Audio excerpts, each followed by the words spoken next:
Parents love their children, but they often find themselves, intentionally or unintentionally, using their children as a yardstick for comparison. If their own lives haven't turned out as they'd hoped, they expect their children to fulfill their own unfulfilled dreams.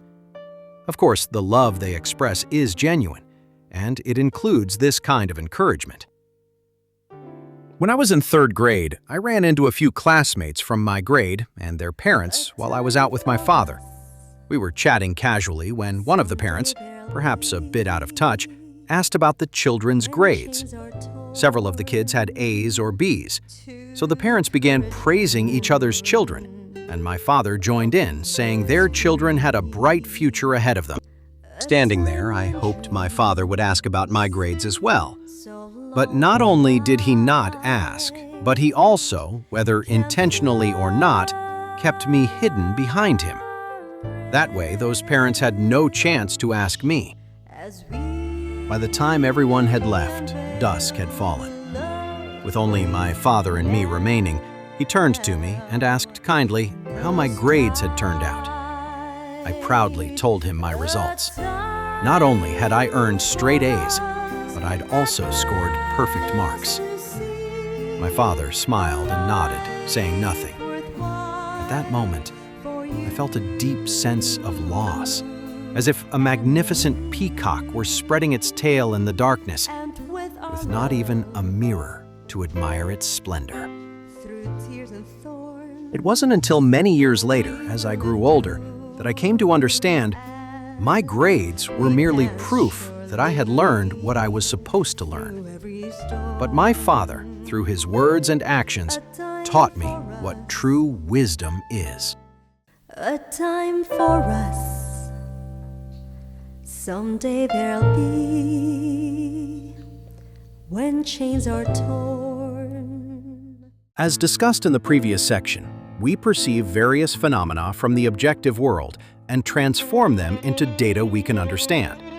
From this vast amount of data, we extract meaningful information. Information is simply a collection of cognitive outcomes. When we need to make independent decisions, we require reflective information, knowledge, that enables us to achieve our goals. Philosophically, knowledge is defined as justified true belief. It must satisfy three criteria. First, justified, also known as epistemic justification. It is a property of a belief that conforms to certain norms regarding what a person ought to believe. Second, true, a property of reality that corresponds to the facts. Third, believed. Knowledge is defined as a justified true belief. Philosophers are particularly skilled at making simple issues complicated. As a result, philosophical concepts are often complex and difficult to understand, and the more philosophers explain them, the more confused people become. In our thought processes, knowledge involves identifying relationships between different things within information and formulating arguments based on those connections. For example, I really like camellias and plan to plant them in my garden. The knowledge I have about them consists of their characteristics. These descriptions of their characteristics are, in essence, information that distinguishes them from other plants. When I'm ready to plant them, I need to understand how to care for them. Camellias prefer partial shade and require loose, fertile, well-drained, slightly acidic soil. Their optimal growing temperature ranges from 64 degrees Fahrenheit to 77 degrees Fahrenheit. Growth stops when temperatures exceed 86 degrees Fahrenheit, and so on. These are all relationships between camellias and the other objects, such as water, soil, and climate. Since a few deer are living near my garden, I also need to know whether deer like to eat camellias.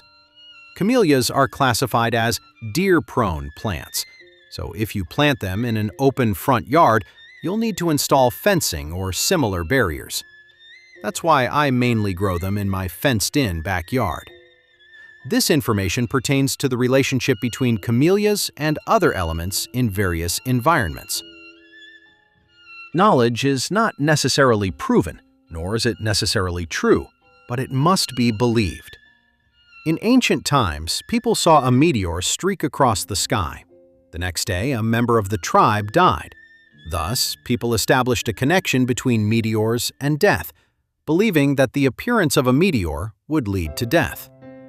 The ancient Romans regarded shooting stars as divine omens.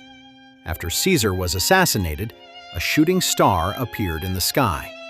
The people believed that Caesar's comet signaled the end of an era and symbolized the ascension of Caesar's soul. This tradition is found in China in the East, among the Maasai of East Africa, and in many indigenous tribes of Australia and the Americas. Therefore, knowledge must be a description of the relationships between different things. It must be information that is believed. As for whether this knowledge is true, that is a matter for science to resolve. Only science deals with truth and falsehood.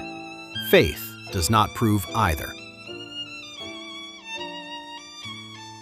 Contemporary success literature is particularly adept at emphasizing the importance of emotional intelligence, arguing that emotional intelligence plays a far greater role in personal success than intelligence quotient.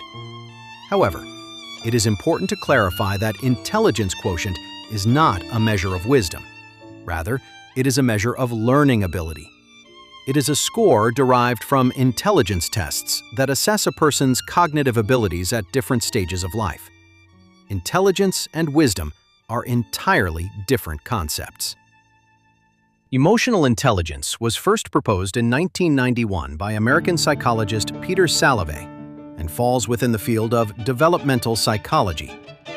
Emotional intelligence is defined as the ability to perceive, use, understand, manage, and handle emotions. It serves as an indicator of one's capacity for self-emotional regulation. The earliest discussion of emotional intelligence can be traced back to Charles Darwin. He believed that the expression of emotions plays a crucial role in an animal's survival and an individual's adaptation to the environment. Edward Lee Thorndike was also an American psychologist. In 1920, he proposed connectionism, which made a significant contribution to cognitive science. Thorndike proposed using the term social intelligence to describe the ability to understand and manage others. Another distinguished American psychologist, David Wexler, developed the Wexler Adult Intelligence Scale and the Wexler Intelligence Scale for Children for IQ testing. David Wexler went a step further, arguing that non-intellectual factors exert a stronger influence on behavior. He also contended that without a thorough explanation of these non-intellectual factors, research on IQ would struggle to make progress. By 1983, American developmental psychologist Howard Earl Gardner had proposed the theory of multiple intelligences, which includes interpersonal/social intelligence, the ability to understand others' intentions and motivations, and intrapersonal/introspective intelligence, the ability to recognize and understand oneself among others. These studies, however, are more akin to research on wisdom. A time for us. Someday there'll be. Let's return to the beginning. When everyone else was comparing their children's grades, my father never asked about mine. In fact, he deliberately kept me out of those tedious, and often hypocritical, parental praise sessions. He didn't know my grades, and he didn't want me to feel embarrassed. Even after everyone had left and he learned my results, he said, very moderately, he knew that my own joy was more valuable than any praise. Thus, wisdom is the transformation of knowledge into intuition and insight into human nature.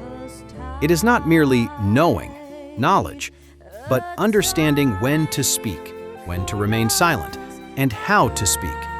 This is the true ability to apply knowledge. Wisdom is the art of moderation. It is finding balance amid contradictions and conflicts, and maintaining composure and foresight in the face of uncertainty. I am deeply grateful for my father's guidance. Throughout my life, he has rarely hit or scolded me, not even as often as my mother has. Whether I skipped class, broke someone's window, or caused a major disaster by cutting the neighborhood power lines, he would offer a few words of advice and never lost his temper. The most vivid memory I have is of the time he beat me severely after I played soccer with a group of street thugs. That was the harshest punishment he ever gave me, and it taught me what the limits were. My father's wisdom has had a profound influence on me, so much so that when it comes to raising my own son, I've adopted the same approach. As long as he doesn't cross the line, nothing is considered a major problem.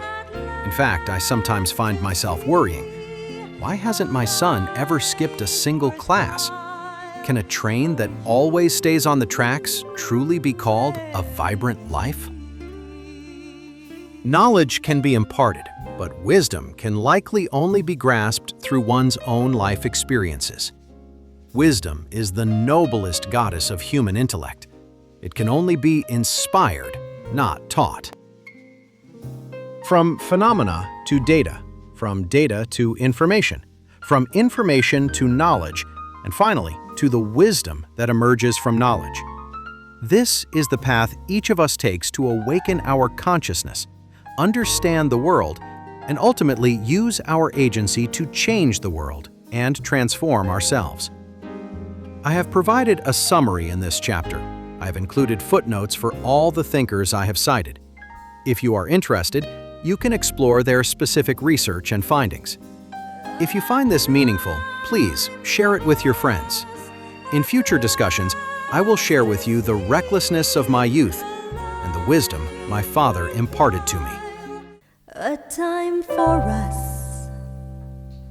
Someday there'll be when chains are torn. A good film is a pearl distilled from the wisdom of life. The 1991 Czechoslovakian film The Elementary School is just such a dazzling gem. The story's protagonist is a 10-year-old boy named Ada. He looks down on his father, but idolizes the new teacher at his school. Yet, after weathering life's storms, he comes to understand his father's wisdom and the teacher's hypocrisy. The main plot centers on Ada's school life, with the teacher as the focal point. Running beneath the surface is Ada's evolving perception of his father. That silent, ordinary father, who seemed gentle and mild-mannered, reveals himself as a true hero by the story's end. This constitutes the film's most moving aspect. A hero is not an external legend, but lies in steadfastness in the everyday. Finally, let's take a moment to appreciate some Czech folk proverbs and learn from the wisdom that has been passed down through the ages. What you learn when you're young will serve you well when you're old.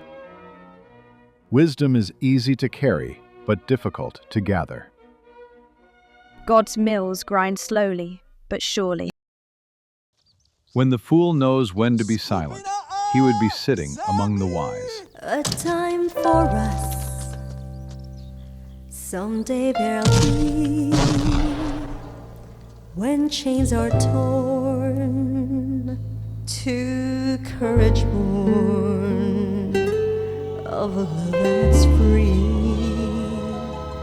A time when dreams